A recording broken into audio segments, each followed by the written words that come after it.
tuna melt with guacamole. We start with onion, chili pepper, in this case, jalapeno, a little grated garlic or finely chopped or mashed garlic, a little hot sauce, and some cilantro, okay? I added lime juice and salt.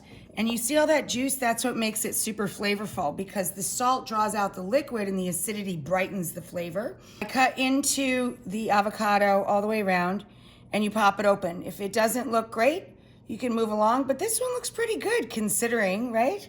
So I bought these underripe on purpose so they'd be great for smushing just like that. We're gonna mash that up with a fork.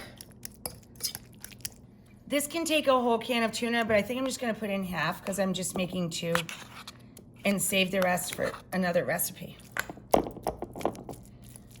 So tuna in the guac. I lightly toasted, okay, our English or any slice of bread. Avocado toast is so popular, I thought this would be a good one to show folks because they're probably looking for avocados when they make it to the market. And a lot of people keep English muffins in their fridge or freezer, right? So we pile this up nice and high and deep. Whoa, tuna guac. Now we're gonna top the tuna guac with tomato and any sliced cheese you have. We happen to have some cheddar and some pepper jack. I have the broiler getting nice and hot.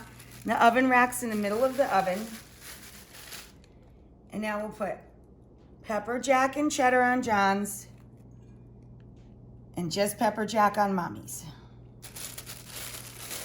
She likes a little less of the cheese. Okay, there it is. Tuna guacamole melts.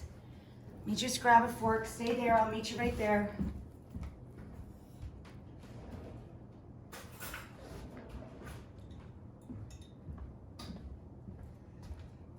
With pickled jalapeno peppers on top.